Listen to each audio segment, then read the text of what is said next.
It's time for the Unofficial 40. Soonerscoop.com's very official recruiting podcast featuring Soonerscoop.com recruiting publisher Josh McCuistion. Get your recruiting fix from the leader in Sooner recruiting.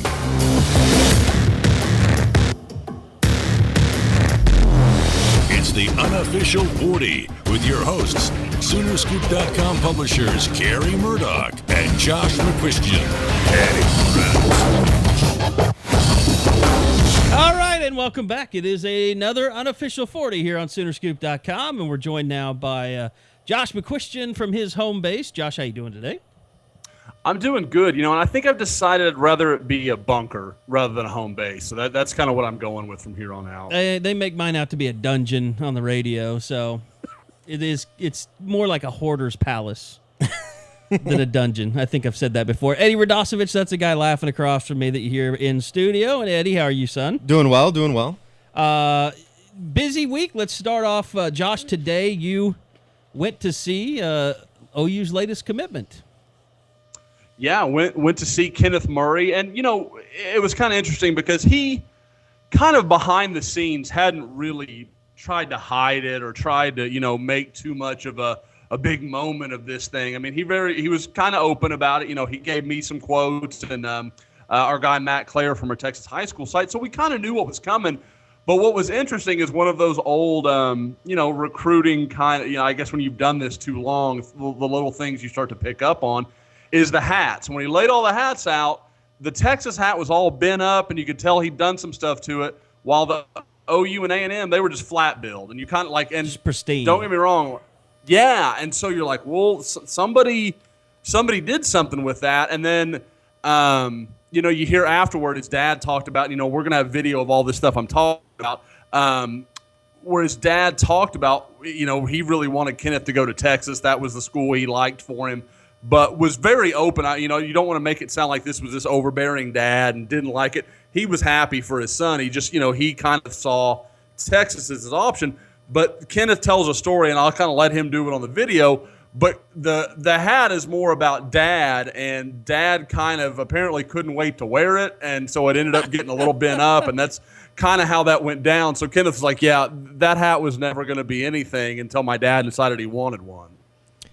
Two things, I guess. One, probably not so serious. Just the idea of covering an announcement or event, it's kind of nerve-wracking going in there and thinking that it's going to be Oklahoma, and then you start noticing stuff, as Josh said. I went to the Justin Manning one, I guess, was the one that really stuck out when it was you walk in and he's pulling out all the hats and everybody starts yelling A&M and stuff, and it was just okay, he's probably not going to OU. I can probably just turn the camera off. But the other thing, I guess, would be the more serious question, Josh, is, with his dad's, outspoken love for Texas, do you see them still being a player once we get into the later months, or is it a good thing that he's going to be a spring enrollee and get to campus as soon as possible? I think that helps a lot, and I thought it was, kind of to go back to Big 12 Media Days. I thought it was interesting how open Charlie Strong was, about we want to close in December and January. Those guys can do whatever they want before that. We're not going to spend a lot of time worrying about that. We're going to recruit guys, whether they're committed or, it was just a very open and honest comment that you don't hear a lot of coaches willing to admit that they're a part of. And I thought that was, like I said, it was something that was really interesting, especially with what transpired between Oklahoma and Texas last year. In Murray's case, I don't get that feeling. I mean, this is a kid said repeatedly, told me again today, I'm done. This is over. I'm going to Oklahoma. It does help a lot that he'll enroll in December. I mean, you think about it, that kid will be done with school December 18th, and he'll already probably be enrolled at that point. Start going through all the process of getting himself prepared to go to Oklahoma. Now, if he was a spring enrollee, it makes you wonder if maybe that doesn't come into play again. But with this, I just don't see it. And I see a kid that really, it's more than just him in Oklahoma. You heard him talk about how they treated his mom when he was up there. Not that Texas treated his mom badly or anything like that. It just feels like Oklahoma struck a very particular chord with him. And I think that's something that means a lot. Some of these kids, I talk to them, I'm like, that dude may still look around. This may still kind of go forward. I don't get the impression that's what Kenneth Murray wants. I think he wanted to be done with it. He wanted to focus on his senior year. And I would be surprised if he's a guy that we hear about 2 months from now is, kind of quietly taking visits around the Big 12 and around the country.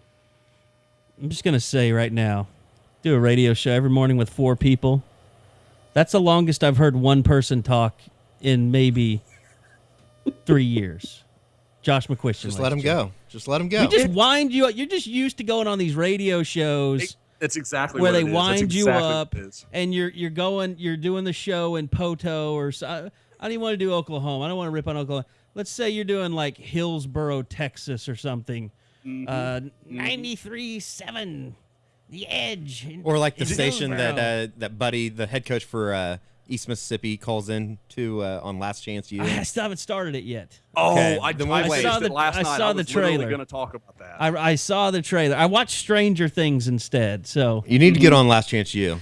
but It's I had a question in there. I just thought I had to bust you on that, Josh, because you just went. no, it's fine. I'm long-winded. We know this. Everybody knows this. I talk too much. The one thing that Eddie that you sparked in my head was I wanted both of you, and I can tell you what my worst signing announcement press conference is. I'm guessing Waraboko was way up there for you, Eddie. Yeah, probably.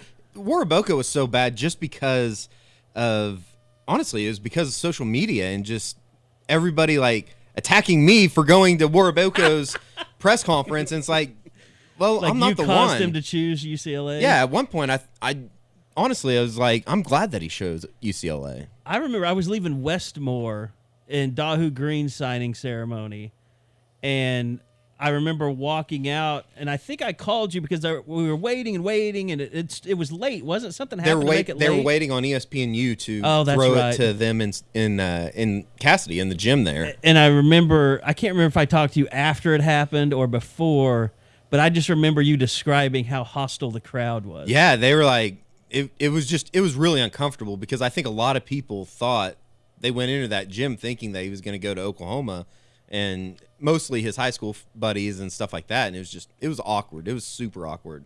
That was worse than Justin Manning. At least everybody was happy for Justin. Yeah. When he announced down in You were in Kimball. Texas, though. Yeah. It's almost better to go into enemy territory. These guys need to start making their announcements like at not Riverwind, the other casino. WinStar. Yeah. Yeah. I bet they allow it. Well, they're not old enough to get in there, though, I don't think. Oh, that's true. You have to be 17, most of 18. them. Josh, I mean, you've been to a ton. You got what's just one that stands out to you? Now, when you were a student, you didn't go to Robert Meacham's, did you? No, I wasn't there. And I think people there's so many young people that don't even remember that. Like, I had a story loaded with Meacham. I had the conversation. He was going to OU, and then he picked Tennessee. Like, that was my first kind of awakening to like how crazy recruiting was. That was I had been doing this for like 18 months at that point. Like I was still just dipping a toe, and I was going to school. Like I didn't know, but I think it was kind of when I got hooked on it. Like that was when I was like, wow, this is, you have to kind of grind out every day because it's always something changing and everything's so fluid. The two that always stick out for me are, one is J.R. Bryant, going out to Dodge City. I'd never seen, I'm from Oklahoma. I'd never seen that many cattle in all my life. Like, it's just pasture after pasture. It smells awful riding out to the whole announcement. We've had this discussion before because I had to drive from Coffeyville to Dodge City for the junior college all-star game. Yeah. Somehow I got in it, and it's the worst drive I've ever taken in my life. It's just so bad, and there's nothing out there, and it stinks to high heaven. And I get out there thinking it's going to be a press conference, but like the time you get to Dodge City, you're like, this isn't going to be a press conference. This is going to be me and a guy talking in some little coaching office's room, and that's exactly what it was. The funny part was one of our members actually kind of worked in the Dodge City athletic department. And so we're, I keep saying Dodge City. It's Garden City. Garden City, yeah. I keep messing that up. So we get out there, and it's just me and him talking in like this dark room, and it was kind of weird and uncomfortable. But like he's behind a table, and I'm sitting in kind of a row of chairs, but it's just me and him, like, and one of his coaches, like, just in the room, and It was the strangest kind of press conference ever because it was just me and him having like a one-on-one, but we were acting like we were in press row or something. It was really bizarre. And did he make an announcement, or had he already been committed by then? No, he was announcing his commitment, and I came up there thinking it was going to be like a press conference scenario, which, I mean, you've been there, Carey. Garden City's a drive, man. That was like 5.5 hours for me to go up there, and that was just when we were dipping our toe in video and stuff. So, like, I didn't have, like, we basically did a write-up, and I took a few pictures. Like, that's what we got out of that whole trip up there.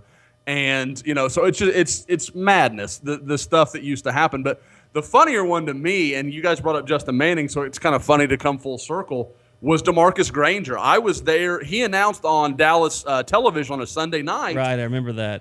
And they invited me to come down and go on the broadcast with him, you know, kind of this is what it means, this is where he fits into OU, just kind of, you know, scope type stuff. And they've got me in the bullpen of the of the newsroom, and so I'm sitting there and I'm kind of on this elevated platform and I'm talking. Well, they're running highlights, and I didn't think they were coming back to me. And I'm looking up at this screen up above me, just kind of watching the TV. You know, the guy talking, the host, and the highlights of DeMarcus playing over the top. And all of a sudden, they cut back to me, and I'm just not prepared. Like, there's no, like, you catch me dead red on the screen, and I'm looking up at this TV, and I just look like an ass. I mean, there's no other way to say it. Like, I just looked like a complete TV noob, which I was, and it's just one of those things that will live with me forever, because my parents, like, my sister lives in the Dallas area, and she recorded it. They sent it to my whole family, and they're all excited. I'm like, I don't ever want to see that thing ever again. Like, I don't want to be part of this. And it still, like, exists somewhere in my grandparents' house. Is this on the internet? It's possible. It's definitely possible. I think, let's see, Granger was what, 2005? He was my age. Yeah. So it probably isn't, but it probably should be, because, I mean, that's something I should live in shame with for a while. You know what's bad is I had a very similar experience to your J.R. Bryant, and I can't remember how this worked out, but it was Brandon Walker, who was at Coffeyville. And I think we even knew he committed. Maybe we even broke sources say he's committing, but he hadn't officially done it yet. So I went up there, and like I was just sitting in the head coach's football offices, and then Brandon Walker walks in and makes a phone call, I think, to Kevin Sumlin, or Kevin Wilson, right in front of me, and commits. And then I hand him the phone, and he goes on. That was when we had Rivals Radio back in the day, and he went on there. And then I was like, I drove all the way here just for that. So that sucked. But no, my worst, and this is all my fault, because you know I can be Twitter jackass guy. In real life, I used to kind of be a jackass every once in a while too, but it was Curtis Lofton, his signing, and I'm going to tell you this because this guy's listening to our podcast, because I've been DMing with him lately because he really likes our podcast. Michael Swisher, who's a guy that covers Oklahoma high schools. I think he's from Kingfisher, but he actually was the one that broke that Curtis Lofton was going to choose OU. And I kind of got in like a stupid jackass internet fight with him. And so when I went there, there was a lot of hostility, like between me and him. And in typical Carey Murdock fashion, I went like with a shirt that was barely ironed, or I tried to iron it, but I didn't use water, so the wrinkles never came out completely. And he was wearing a John Deere hat, so I was making fun of his John Deere hat, and he was making fun of me not wearing a shirt that was ironed. Is this while you guys are sitting there waiting for the... No, this wasn't like, you didn't do like live updates then. Oh. Like, you would have to find some way to get online and post it on the board. So I think looking for a Wi-Fi spot to like plug into? Because they did it on Channel 9. That was live on Channel 9. And so I think, I come back to Norman and I do all this stuff, and then he's on some other board and he's taking rips at me, and it was just a terrible. It was all my fault. Did that? I think we get along now, so it's all good. Ladies and gentlemen, that's personal growth from Carey Murdock right there. That's a different human being than than the guy we used to know. So that I'm a little bit proud right now. I have said this many times. I am a competitive ass, and less now as I'm getting older, but many times I've been a competitive ass in my lifetime. But it was a little bit, you got to admit, Josh, like when we were first starting out and when Sooner Scoop first started, it was more the Wild West then. I mean, there were basically two outlets that were trying to kill each other. I think that would have been... That hated each other. That would have been awesome. I would have loved to rip somebody's throat out. Or heart. Eddie would have made it worse. Eddie would have been like carrot. Like, he would have been gasoline on the fire. Like, it would have been so much worse. Eddie's like... I don't know, like Eddie's like the junkyard dog. Like, you can only let him go so far. He's gonna like hurt someone. Like, someone's really gonna like, he's gonna maim some poor little kid that just happens to be too close to the fence. Just like with I haven't told the story on the podcast yet. What happened at the autograph day? So I find Eddie like this is Saturday. This is on Saturday. I am on the offensive side taking pictures, and I didn't even realize like I was like, "Where's Bob Stoops?" He wasn't on that side. And the other side of the stadium was the defense, and Bob Stoops was over there.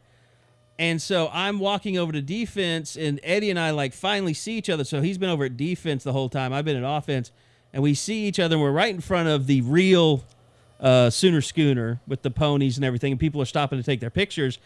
And then the horse pigs are standing there. And they always have to. It's just like when you go to Big 12 Media Day. They always want a mug, and they always want a handshake or a fist bump or something. Especially if you have like a camera or something. Yeah, which yeah. we both I think had they cameras. thought that we were going to like start taking photos of them or something. And so one of them, I don't know if it was Boomer or Sooner, the mascots, puts out their fist for a fist bump with Eddie, and I was like, "You don't want to do that." I was like, "You are asking for trouble." And as soon as I could say, "You're asking for trouble," Eddie says, "I'm a top dog, man." Straight up. You got to represent. And he just walks away. And the poor guy in the suit, I'm sure he was so devastated. I gave him a fist bump just to try and make him happy. Well, I mean, first off, that's kind of his fault for being a mascot. Let's be honest. And then second off is I just had to get out of that situation because it smelt so terrible with the horses. Oh, yeah, it smelled like poop. What's up with that? They need to like I figured by now it's in 100 2016, degrees, and you know the horses poop, Eddie. Yeah, but they need to like figure out a way to do something. Febreze their asses or something. Yeah, or do something. I figured that have like a little thing that they could go in or something. They do. They have a scoop. They scoop it up and then they put it in the trash. I should have got video because there was excessive poo everywhere. See, I have to admit, I was nervous with all the other fans that are listening to this right now. For everyone out there, I hadn't heard the story. I had not heard this thing in its entirety. And I'm like, we're going to get a call from PETA. Eddie hit a horse. Like, Eddie hit a horse. Like, I'm thinking it the whole time. Snowflake? Like, yeah, I'm like, you killed Snowflake. Like, I was waiting for that Say his story. name. Eddie pulls out the crossbow. All right, so back to serious business. It was a big week for commitments, commitments. Mm-hmm. And we talked about Kenneth Murray, but OU got their 2018 quarterback, and I immediately went on preemptive strike saying, don't bitch about this because this is how it works now. It worked this way with Chris Robinson. Now it's going to be working this way for their 2018 class. You know, you don't get it as much as you used to, but I'd see when there were commitments or, you know, guys that got offers early, you'd kind of hear the old guard around the board be like, oh, you know, it's too early. No, man, it's not. Like this is the way this is. You're going to have, by this time next year, 2018 will be 60% in the books. I mean, like people just need to get their minds around this is the way recruiting is, and they'll say, and the rebuttal becomes, well, you know, but they might decommit. You know, you look at OU's class right now; it's got 18 guys in it now with Kenneth Murray this morning.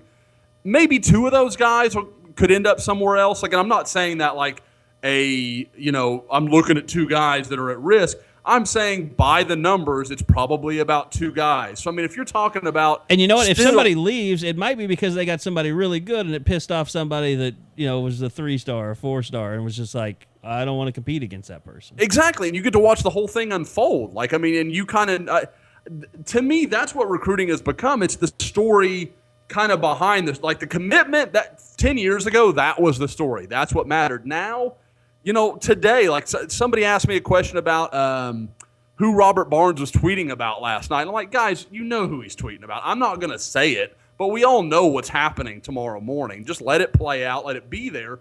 But because of what news is like and how fast it moves now, everybody knew Kenneth Murray was going to Oklahoma a week ago, or at least had a very good inkling in that direction. So, I think that's what's interesting. But to kind of get off that rant, Cameron Rising that's a huge commitment. I'm as high on him as any quarterback OU signed, really, since I've been fully ingratiated with doing this. I mean, you can go back, you can say Bomar or whatever, but I mean, I won't claim that I really knew enough or felt strong enough in an evaluation to get all that, technical with Rhett Bomar.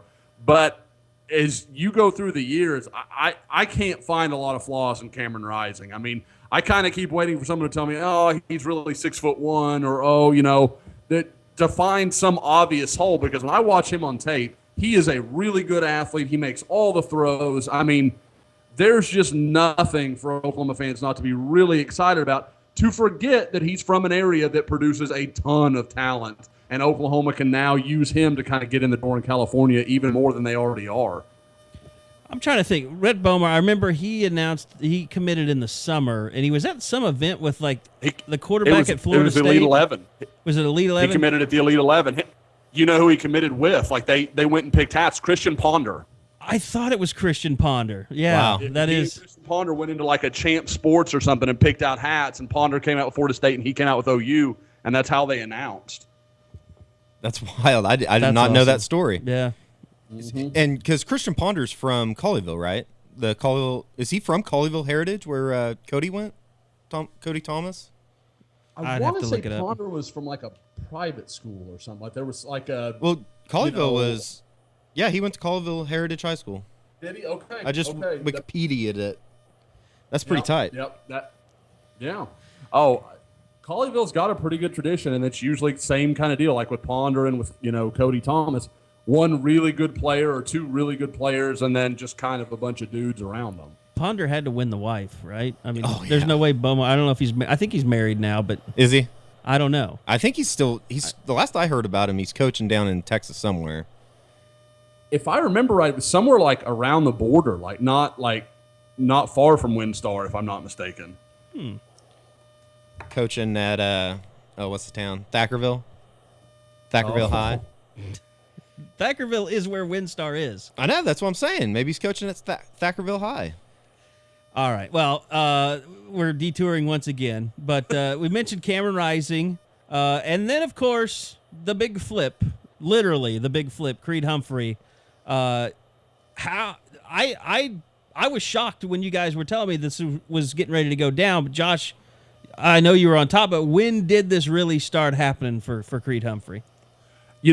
It's not something, and I think the only way you can have credibility is if you own stuff. Like, I'm not going to claim that I knew about this or I saw it coming a week ahead of time. I did not. Creed messaged me just completely out of the blue about 20 minutes before he announced it on Twitter. He goes, "Hey, I just wanted to give you a heads up. About 5 o'clock, I'm going to flip to OU." And that literally was the message. And I honestly kind of I think I was writing another story or looking at the board or doing something where my attention was really only about half on what I saw. I had to read it 2 or 3 times before it clicked what he was telling me. And but I mean, he told me, in our conversation that Oklahoma had never really given up on him, kept working on him. And that kind of adds up when you look at the way the Xavier Newman situation went, where it seemed like OU was wanting him to come up, but they were never pushing that hard. You never got that feeling like, Xavier, we want you here this weekend. We're gonna try to close this deal. You didn't get that vibe from it, and I think they just thought they could turn Humphrey, and that's eventually what happened. What's funny to me, and something that I didn't even think about, somebody else actually brought to my attention, was one of the coaches he mentioned talking to in the story is Cale Gundy, and Cale Gundy's the one that, if you remember, kind of sent out that veiled tweet after Humphrey committed to A&M. It was something like, some schools win championships and some schools talk about winning championships. And Humphrey talked about talking to Gundy and seemed like it was, kind of all good. So it's kind of interesting. Some guys, that'll really, rub the wrong way. I know Chris Daniels was bothered by some of that stuff last year when he decommitted from Oklahoma. Yeah. So, it's kind of funny. Some guys, it just goes the other way. And I think with Humphrey, it being close to family and kind of probably being a pretty savvy kid and seeing that A&M's kind of in some weird space right now. I wouldn't know that Gundy stuff. You're blocked. I'm blocked. You're blocked by Kel. It's interesting, Josh, that with what Oklahoma's doing in state right now. I looked it up, and they have five guys committed. 9 is the most Bob Stoops has ever had. That was in 2006 class. How much do you think the in-state guys just being around Creed throughout the summer at the opening has helped with their persistent, I guess, recruitment of him and finally landing him? I think that maybe it plays a bigger role than I guess some people would expect. Well, I think it's peripheral. Like I talked to Creed about it, and I kind of asked him, hey, how involved were these guys? And he goes, I really haven't talked to many of them since the opening. So it wasn't like there was a constant relay of information. But you can't kind of help but see what's happening at OU right now. I mean, the momentum is just impressive right now. We've kind of talked about it building all summer, but now you feel like it's starting to really hit home. And we've talked about 3 commitments in the last 4 days, and I don't think OU's done this week. I think there may be more to come. So, or at least in the next week or two, I think you will see some more action go down. So I think Humphrey can see it. He follows guys like me and Bob Prisbillo and you two. He sees all the stuff, where the news we're putting out, or this guy committed, or this guy's big on OU right now, and he knows that stuff that's meaningful. I mean, Creed plays at a school that once was very competitive on the level they play, and now they kind of they're having trouble kind of getting back on their feet and competing at the level they want to. So I think he knows how much talent you need to succeed, and I think he wants to be a part of something like that. A&M is.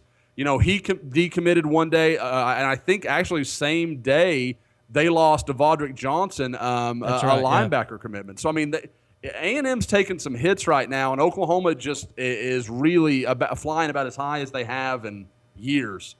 They need the NFL draft to happen like right now so Myles Garrett can go number 1 overall. Get some of their swagger back. A&M? Yeah. I was reading something the other day that actually was saying there were some NFL front offices that actually had the Barnett kid from Tennessee ahead of him. I like the Barnett kid, but Garrett's freaky, man. Yeah. He always has been. Okay, so 18 commitments now. Obviously a lot of linebacker stuff to play out here coming up, but I know it's not Newton. I know it's Newman after I was chastised thusly last week. What does that mean for Newton? What does it mean for really the rest of this class? Does it take Oklahoma out of anything where they're sitting right now? Quick question. Was that Newton intentional, or did you just do it again? Newman. You said Newton. I didn't even notice Newman. it. I said, I know it's Newman, not Newton. No, and then you go, does this matter to Newton? I swear, we're going to listen to the tape and you're going to hear it. I got to start thinking of Seinfeld in my head. Newman. I think the door is closed on Newman. I think it is on Cesar Ruiz, the offensive lineman from IMG as well. I think Oklahoma's looking to take one more tackle. It would be really hard for me to imagine, like, if Adrian Ely and Chuck Filiaga both wanted to come. It's tough for me to see OU saying no. Yeah. But I think with that exception, I think Oklahoma's looking at one tackle. I think they kind of expect it to be Adrian Ely and then probably be done on the offensive line. I mean, you look at it right now, Oklahoma could very possibly be down to 2 commitments on the offensive side of the ball. I think they will still take Omar Manning, and I think that's still a possibility to happen before the season. I think they would. I know they would take Adrian Ely. And then really what you're looking at is Jeff Okudah, Jalen Johnson at corner, and then, like you mentioned, a bevy of dudes on the defensive line and linebacker. I mean, that's what is left in 2017. That's just how crazy the start's been, where Oklahoma can really zero in on about 10 or 12 guys. It's pretty wild when I saw that Joe posted on the board. 18th commitment today for Oklahoma's 2017 class.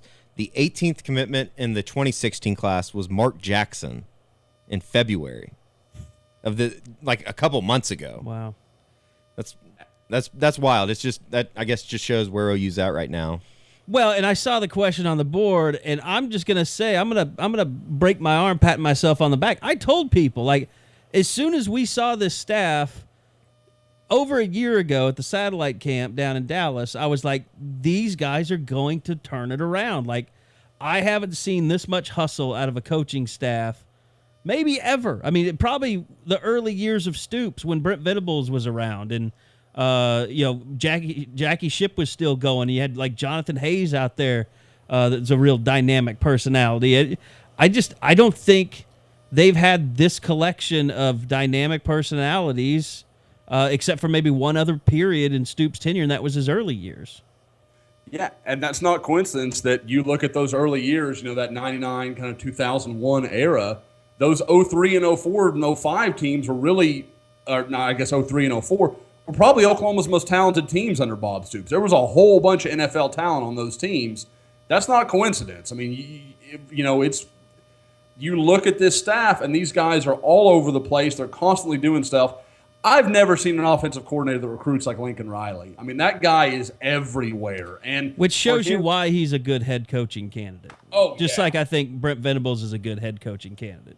Because even though they're coordinators, they care and they work just as hard at recruiting as they do being coordinators. Well, exactly. They're not just talking about, I'm going to go get my quarterback. They're going to go land a DB if that's what they need to do. Obviously, in OU's case, that's a poor example because Kerry Cooks has pretty much got that locked down. But, if he needs to go get a defensive end and help, Calvin Thibodeau or an outside linebacker, he'll do it, man. Well, I think what this does, too, which is really going to be great for the staff, is it lets them all zero in on a Marvin Lewis going down the stretch. I mean, it doesn't have to be just Thibodeau by himself. You can have Kerry Cooks kind of dabble in it and build a relationship there. And heck, it can be Lincoln Riley. It can be other guys. I mean, it's just going to allow them to kind of all pull together and work on these, last few 7 scholarships.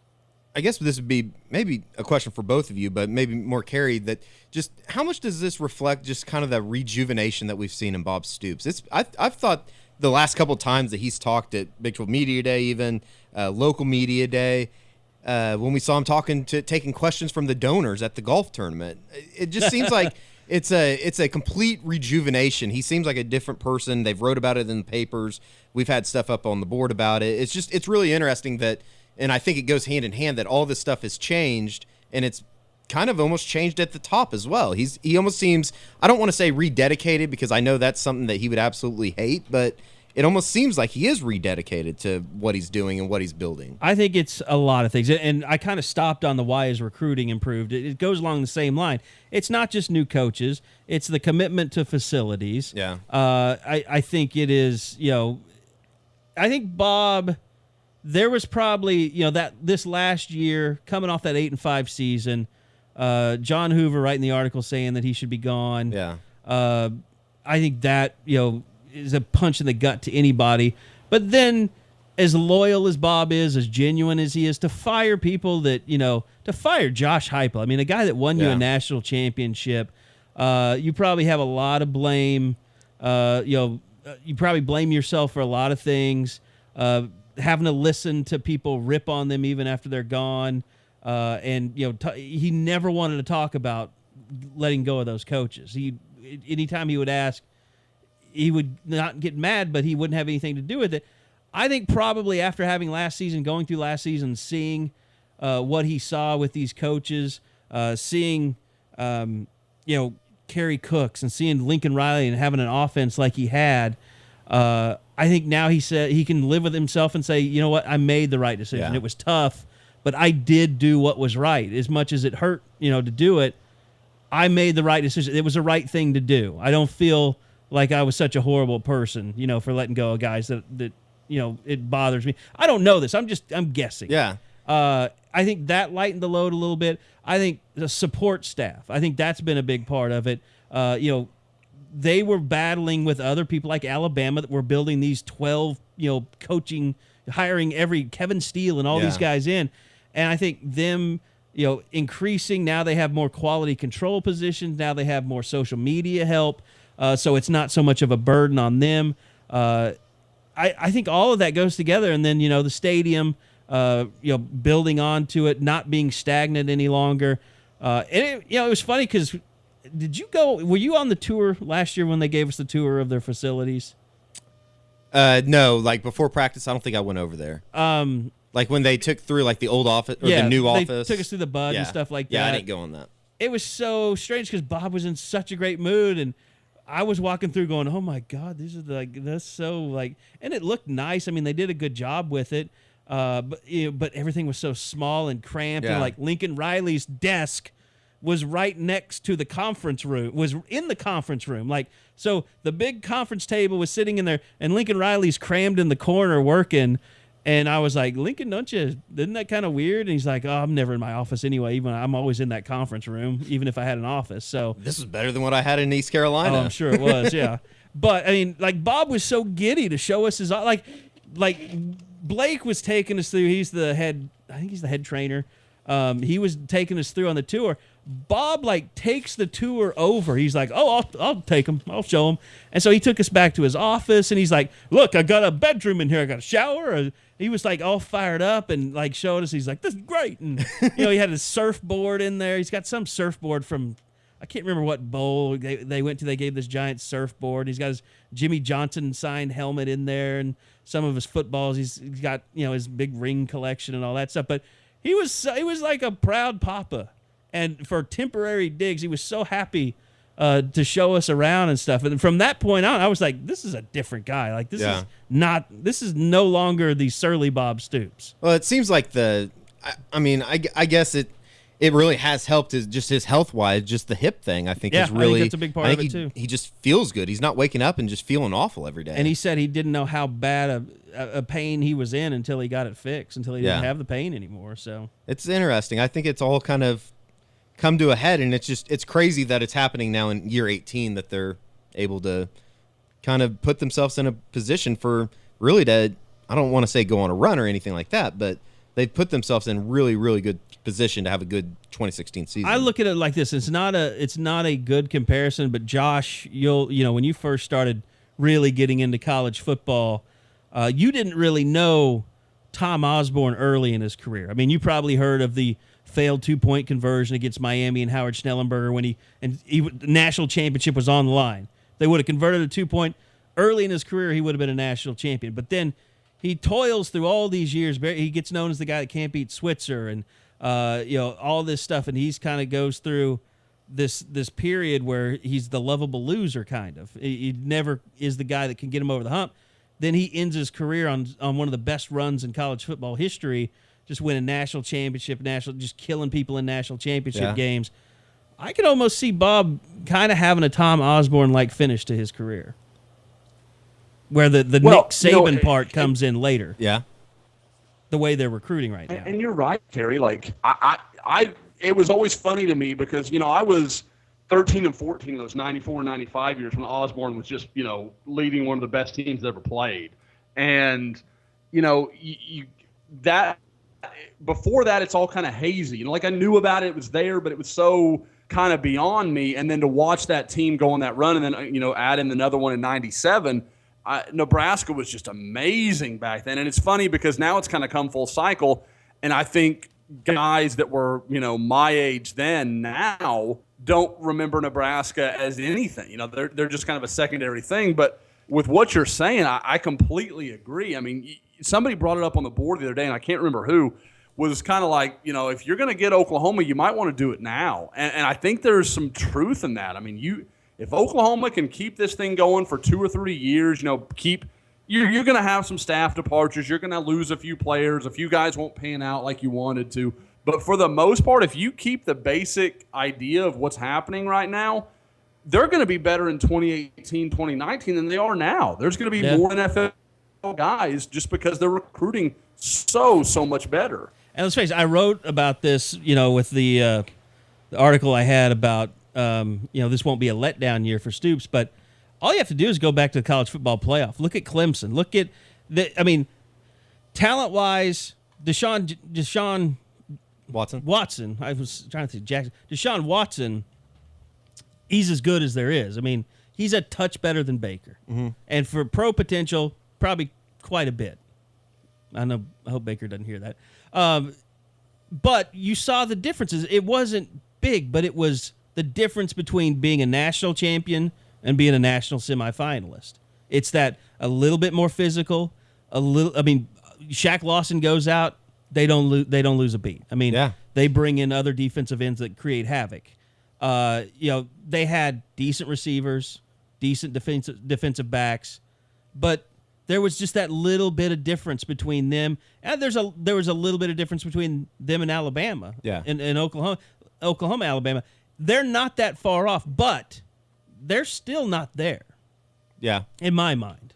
Well, I think that's just going to kind of be the big question mark going into this season is, can Oklahoma make that jump? And I think that we're going to probably know pretty quickly what kind of team this is going to be. If they come out and sputter in the first 2 quarters down in Houston, I don't want to say that there's reason for concern for the next 12 games, but I definitely think that there's a reason to think that maybe they can't get there. But you look at Orlando Brown, Samia, Alvarez.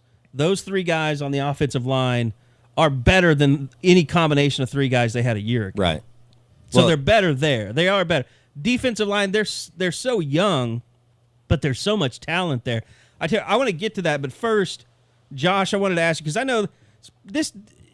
I feel bad because we didn't give it as much attention as we should have. I know, just judging by our traffic and stuff and looking at this stuff that we have, like analytics, there was a lot of interest in Grant Blankenship, the transfer from Notre Dame. But we have confirmed that he is transferring to Oklahoma. But I know, Josh, you have a little bit more on that in terms of what exactly type of transfer this is, scholarship, walk-on, what have you.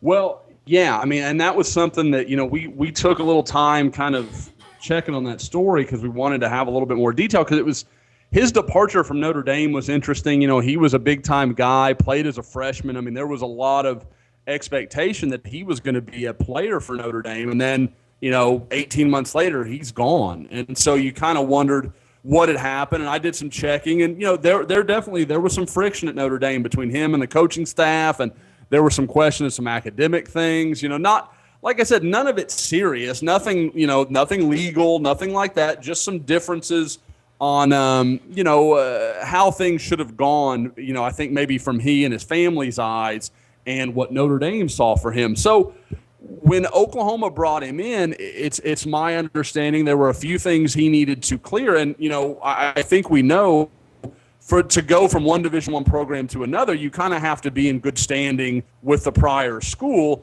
And I don't know that that's entirely the case. So I don't know that Oklahoma, even if they would have wanted to, could have given him a scholarship. I think that's kind of the question.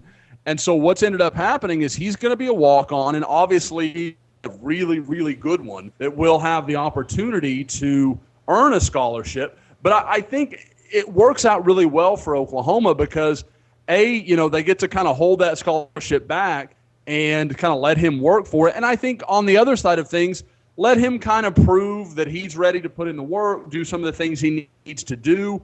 And those questions may not be fair. I mean, you kind of, what you hear is a very Notre Dame slanted idea of it. And obviously, anytime a kid leaves, it's not usually going to be flowery from the preceding coaching staff. So I think Oklahoma just takes a really good risk here. They get a local kid. Maybe he comes a little closer to home. He's a little happier.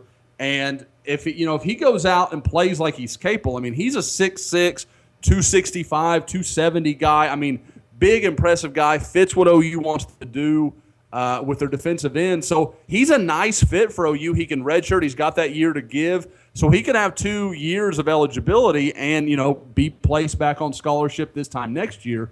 But, yeah, he's going to walk on. And I would be a little surprised even at the semester if he picked up one. I think OU might want to see him go through a full year and then kind of reevaluate where they are with him.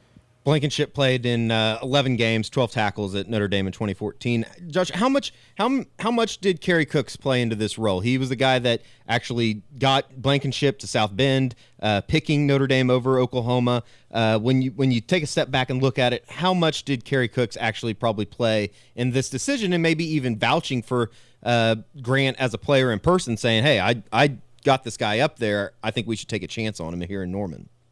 I don't think there's any question that, when you look at it, Blankenship certainly feels a level of comfort with Cooks.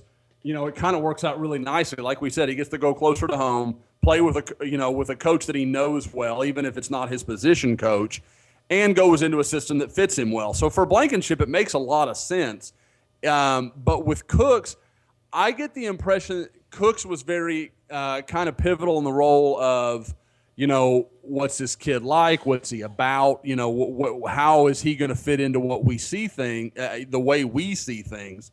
And so I think from a kind of fact checking and getting a better feel for who Grant Blankenship is, Cooks was very useful in that way. And obviously, even, we talk about, he recruited in there. Obviously, Kerry Cooks still knows the staff at Notre Dame. He can still make calls and say, what's this kid's story? Was he a problem for you guys? They can check a lot of background stuff that they would kind of have to take as, or I guess take on faith. But with this, Cooks knows these guys. He knows who he's talking to, and he knows, who he can and can't trust at Notre Dame, and, who's going to give him that fair evaluation. So I think it was very good as far as finding out, can this guy be a fit for us? Will he work within the parameters of what we want? Yeah, and there's trust me, Kerry Cooks, I think the one thing that he did is there will be no secrets about what happened at Notre Dame if something went on, what his attitude was, all that. Because people at Notre Dame, I'm sure he still has really good relationships with a lot of people there, and they can say, look, I'm sure he knew within 5 minutes from when they heard from his family, and they were on the phone, what happened. I'm sure he knew everything in about 5 minutes, and that would mean that Bob Stoops would know. So they're making a decision based on probably knowing everything that you need to know about the kid. One thing I wanted to get to, was there anything that we wanted to touch on recruiting? Because I wanted to ask you about some of the true freshmen that are making an impact so far in camp, Josh, and kind of get your thoughts on people's surprise that might surprise you a little bit. But anything else on recruiting you want to hit before we get out of here?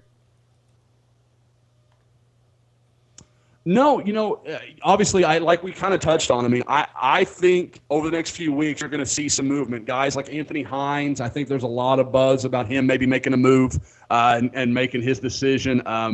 Addison Gums, another linebacker. Caleb Shashawn is a guy that we've talked about for a month now, is seeming like it could go down at any minute. So, and Omar Manning, again, Adrian Ely. I mean, it's entirely conceivable that Oklahoma within a month's time could have like 3 spots left in their class. Like, I mean, that's not hard for me to envision at all. And like you said, then you get that, okay, it's not just Calvin Thibodeau recruiting the defensive ends. It's Kerry Cooks is getting involved. Lincoln Riley is going to go on that in-home visit. You get to really bear down on these guys with your best, kind of your best recruiters to try and close these deals. And obviously, if that happens, the chances for guys like Marvin Wilson and Jeff Okudah and all those sort of things just goes up. Any buzz lately on either Wilson or Okudah? A little bit of talk this week. There's been kind of the two schools that I think everybody feels like maybe are making a little bit of a move are Oklahoma is one because he's just been up there so frequently, has a good relationship with all the commitments. But the other school that I'm all of a sudden hearing more and more of is LSU, and I think there's a lot of talk. On Okudah you're talking about. I'm sorry. Yeah, I didn't clarify. Yeah, with Okudah, it sounds like LSU maybe's got his ear a little bit. They've got obviously a great tradition of defensive backs. They've got a guy from the DFW that's going to be probably a first-round pick and an All-American in Jamal Adams this year. And he actually works with the same trainer that Okudah does, he and Adams. So they're close. They have a relationship, and I think that can help LSU. With Wilson, it's kind of been quiet since the opening. He's kind of gone a little bit under the radar. But the kind of buzz right now is Florida State. I hear them coming up a little bit more frequently. And, he's made a couple trips down there. So I think that's a school that you want to keep an eye on, along with, Alabama and LSU and all the schools we've talked about with him forever. I would imagine Florida State's going to sell the it was the Denton kid whose dad Mario Edwards. Edwards. Yeah. Edwards. I bet they're going to sell that angle pretty hard to him. I'm trying to think. I guess he ended up having a pretty good career out Really there. good. I mean, he got drafted. I think was he a first or second round draft? I think he was early second, if I'm not mistaken. I want to say he's with the Bills. Is that right? God, that just makes me feel so old now that Mario Edwards has cleared college. He was good, man. I mean, he was good in college. I mean, he wasn't a bust at all. Okay, guys, I thought, you had told me that you were hearing some stuff about Amani Bledsoe, Josh, and that's one name that's continued to come up every time Multiple we talk to times. coaches and even players. Drew Samia, I think, brought him up, like So how did impressed he was. So did Walker. Charles Walker did as well. Did he?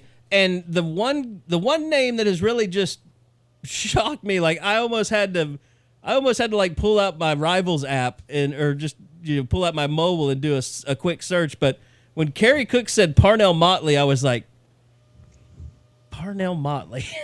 I mean, it was just like, it was so surprising. I mean, he's one guy that we've never talked about being an instant impact guy in this class. No, and he's one of those guys. I still to this day, his junior film when it came out that OU offered him, I think it was probably last March, April, something like that. Yeah, and he was committed to Maryland at the time, early, Exactly. right? Yeah. Yeah. Or I think it was just before he'd committed. I think he committed about a month later. But yeah, I mean, he was definitely moving in that direction. And it wasn't that terribly, like you hadn't been in the, I guess you'd call it the Kerry Cooks experience for that long. And you're kind of like, man, I've heard nothing but good things about this guy, but boy, I'm not buying this kid at all. Like I didn't see it. And, talking to some people, they're like, oh, he's pretty good. You got to watch him. And then I think I saw like his first 4 games of his senior tape. I'm like, crap, he's really good. Like, I mean, like, yeah, and I don't want to make it sound like, oh yeah, I saw that. Like I thought I knew it was coming. He was underrated. Yeah, no, not like that. I banged the table for him to be a 4-star, and it didn't happen. I pushed for it. I thought he was a top 50 kid in the country. Nobody listened. It's the same deal. It's just my plight. No. I mean, he was a guy, long, skinny kid. You're like, okay, he'll have to redshirt, but he's got some stuff you like. Give him a little time. And but I thought weird, he was Josh, clearly number 3 behind Parrish Cobb and Jordan Parker. And it was really weird, Josh, because I know you and I were getting kind of some of the same phone calls about the kid, but it's like overnight the OU staff just fell in love with this kid, and they had to offer him, and they needed to know how solid he was to Maryland, and but they saw something in this kid that they liked on film, and as a staff, it was almost like the rush was on for this kid. It was, and I think, you also, they had to like the connection to Abdul Adams. I think that's one of those things where I can't ever really tell if Kerry Cooks opened the door with Motley to get to Adams, or if that was Lincoln Riley through his old connections at East Carolina opened the door to Motley via Adams. So It was kind of an interesting deal.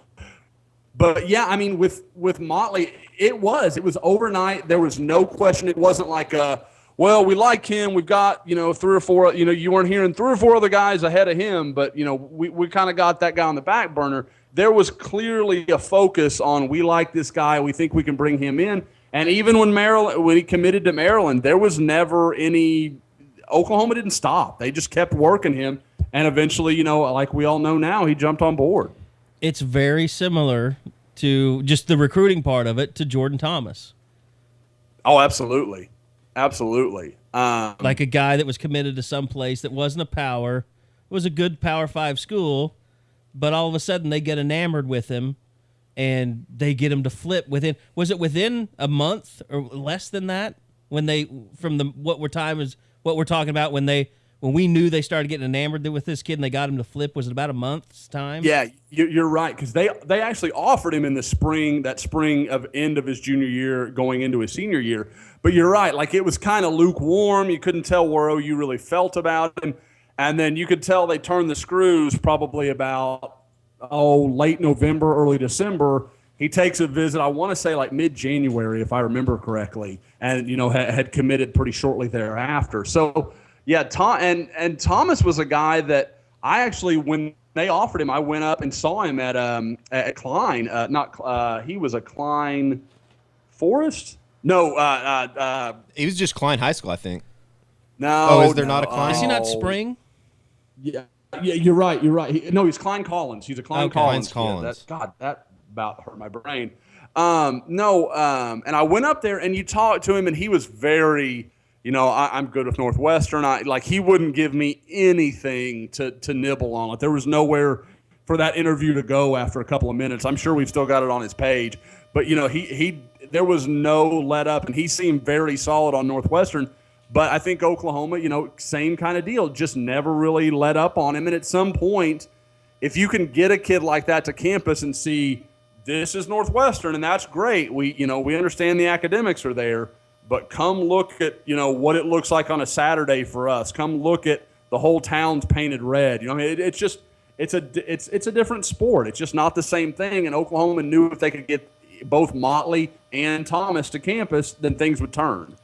The other name that I really enjoyed hearing get praised by Kerry Cooks the other day was one of, I think, all of our favorites, Will Sunderland. And apparently he's having a really good camp. And I know there's no spot for him, but Kerry Cooks kind of wants to do this thing where he rotates guys a little bit, which might be a good thing because I could definitely, there's going to be some change over here pretty quick in the secondary, so they need to start having some guys ready. I know somebody was asking about Houghton today. I haven't really heard much about him.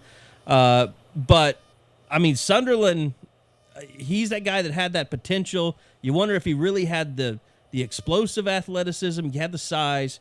But still to this day, whenever I see him, I have to keep him from hugging me. I mean, he's like one of my favorite dudes.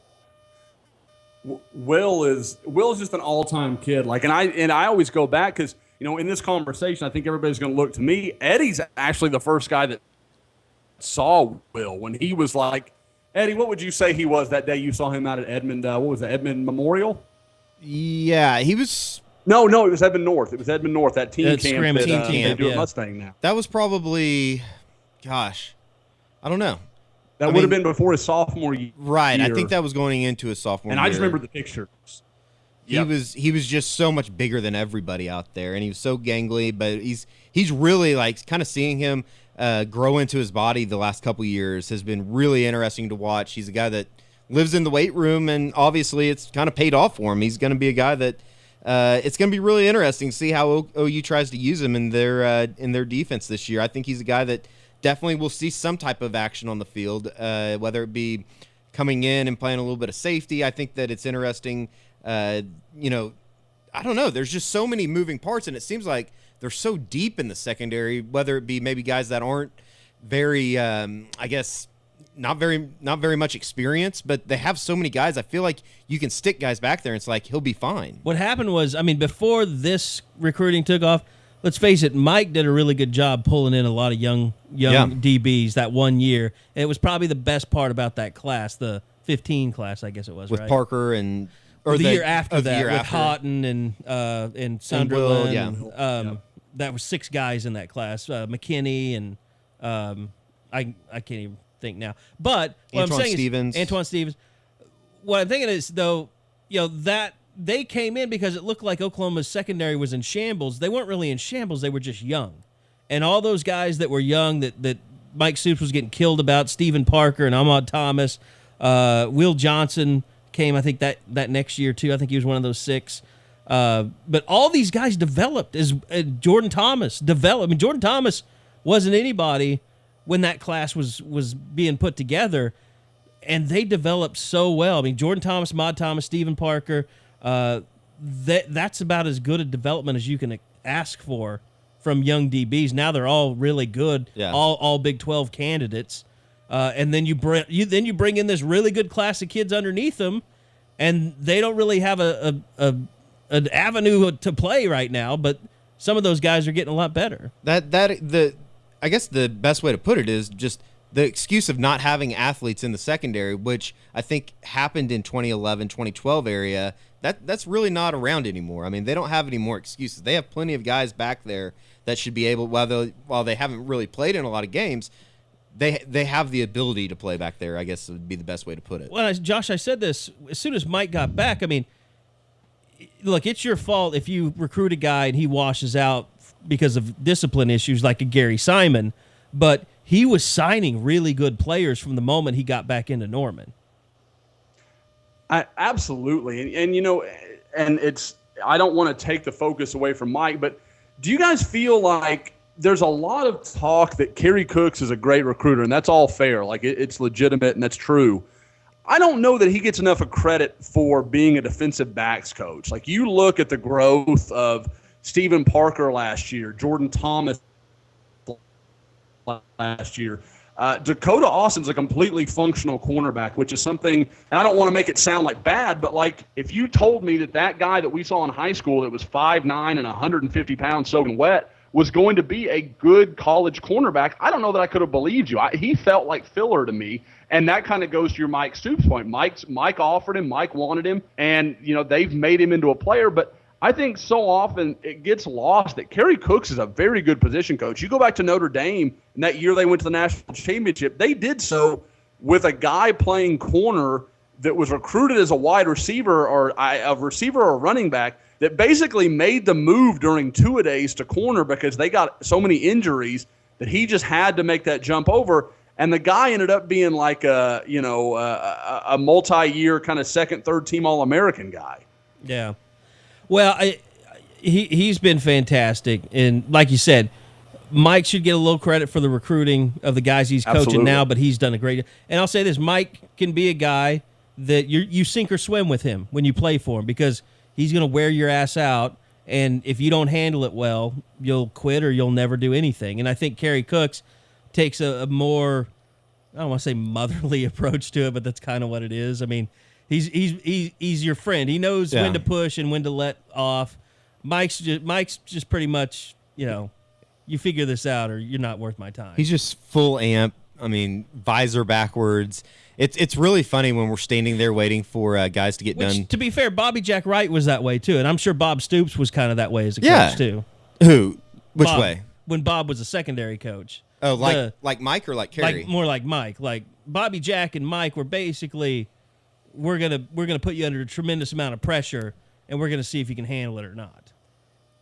Which that's not to say that Kerry doesn't do it the same way, but you can tell there's more of a fatherly figure kind of deal there. Yeah, I don't think there's any doubt though. When he needs to, he can jump in people's ass. He just doesn't do it as much as Mike maybe does. One more on the incoming freshman. I know Sunderland wasn't an incoming freshman, but Amani Bledsoe, boy, I mean, it probably couldn't have worked out better for him or for Oklahoma in that if Thibodeau wasn't at Kansas, I don't know that Amani Bledsoe would be at Oklahoma.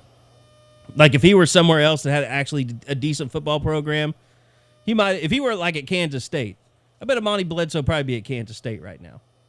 But I mean, everybody's pretty much sounds like blessed that Amani Bledsoe ended up here. I don't know, Josh, if you kind of foresaw that with him coming out of high school or not, but it sounds like he's doing really well.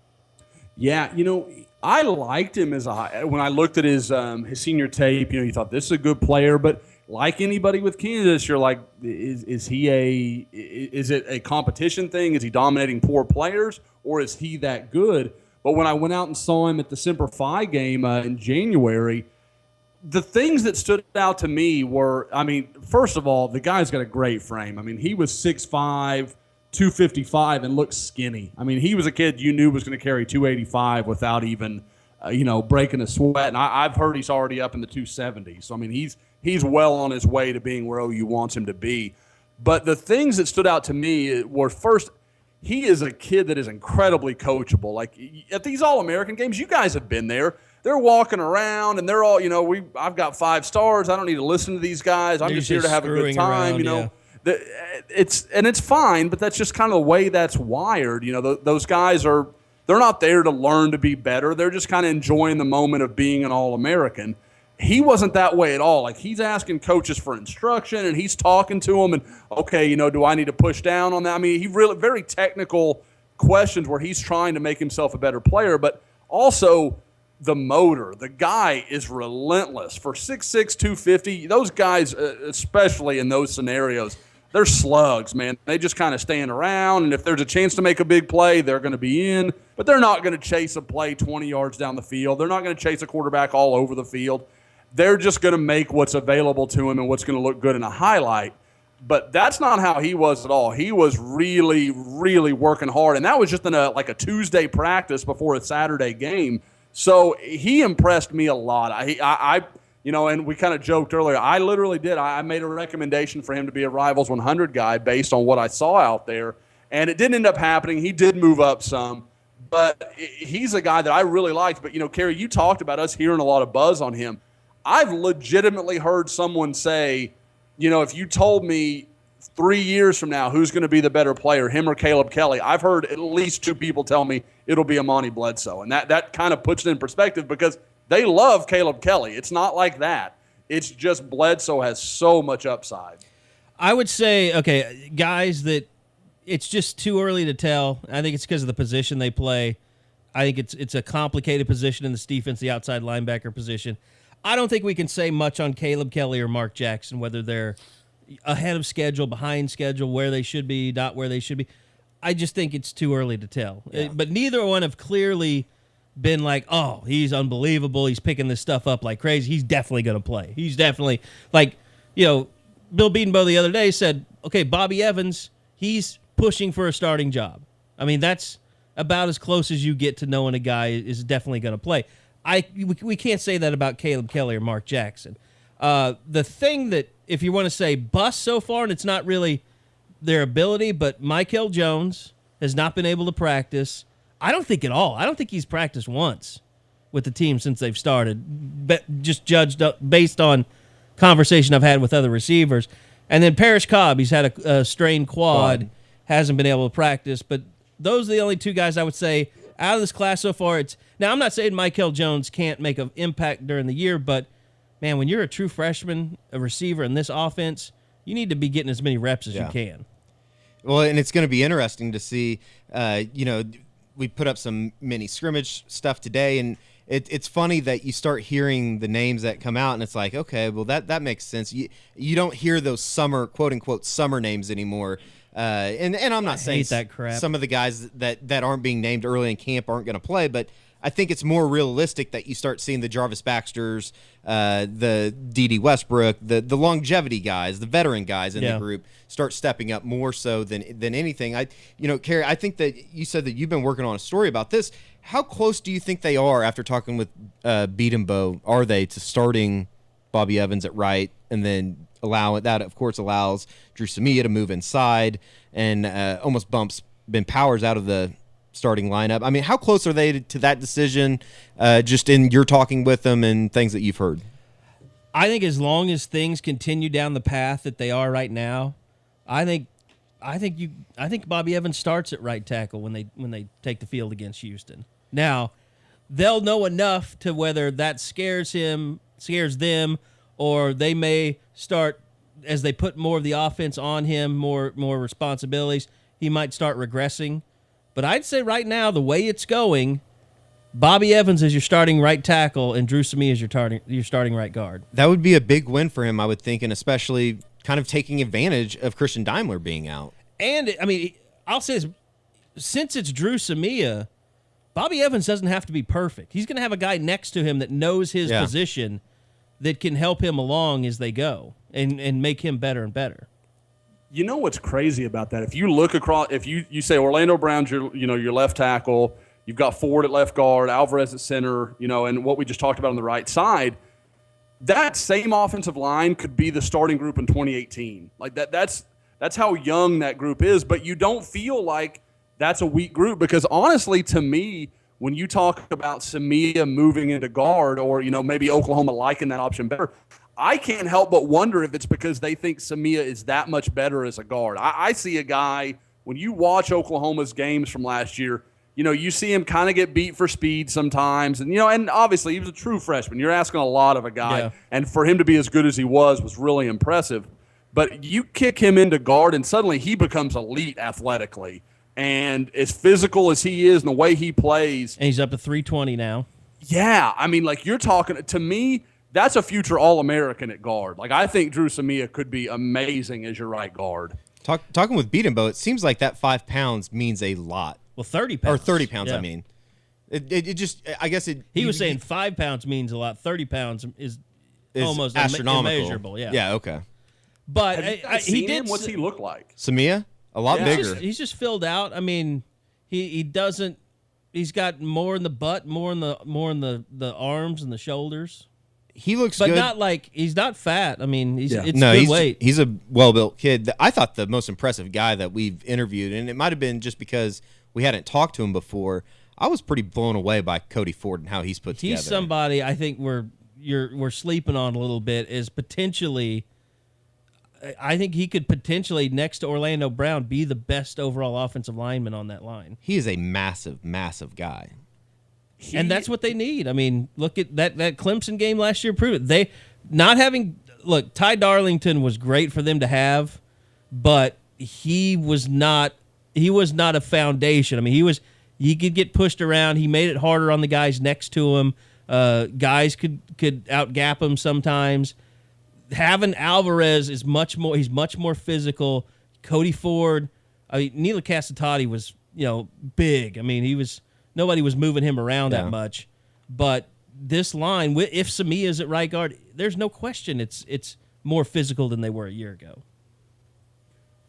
Ford he's a lot like, kind of to go back to his recruiting, he's a lot like Marquise Hayes. He was a guy that I went and saw in New Orleans at the Under Armour camp there, going into the spring of his junior year, going into his senior year, and he was the O-line MVP. I didn't know anything about him.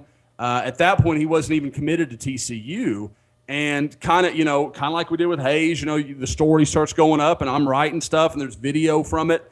And within like a week, Bill Bedenbaugh reached out to him. And, from that point on, it seemed like OU and he were just kind of on a collision course to kind of end up together. So, it's kind of interesting to see how you see those kind of cycles continue to play out.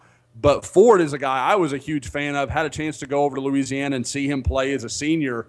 And, he's one of those guys, I think OU fans are going to love him. Because, I mean, he doesn't know any way other than just a finish block. He wants to bury people. And that's his style of play. And I think you guys touched on it perfectly.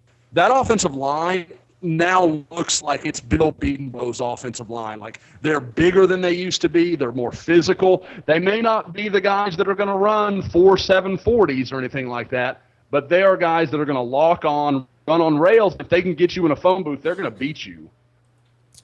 All right, I think we made it through another podcast. We did it without Josh's dogs bothering him. Did you lock him outside today? Yeah, they're actually in the closet, So we'll get the PETA call even if Eddie didn't hear it. Ford him to me. Josh has obviously started watching Last Chance U during this last little segment here. His connection is fading. You need to watch that so we can have a roundtable discussion.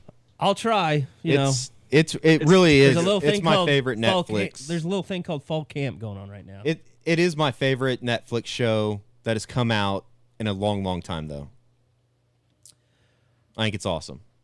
I'll watch it. I promise. I will. I watched Hard Knocks last night, and I'm very excited. The first episode was, I thought, fantastic. Josh, I'm ready. I haven't watched it yet. Have you been down to Scuba before? No, I have not been down to Scuba before. I have been in the area a few times, but shockingly enough, have not hit the 750 All right. Well, we better end population of Scuba yet. So. All right, we better end the podcast because Josh is fading fast. Josh, I appreciate it. Thanks for joining us from your bunker, as we're now referring to it. And Eddie, appreciate you being in studio as always. Yep, we'll fun. talk with Bob. We're scheduled to talk with Bob on Friday. Then it'll be back to Monday, Tuesday.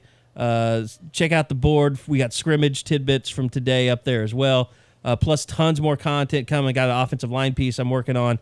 That'll be up on the site probably by the time you listen to this as well. So thank you to Josh McCuistion, to Eddie Radosevich. I'm Carey Murdock. We'll see you guys next time on the SoonerScoop.com podcasts.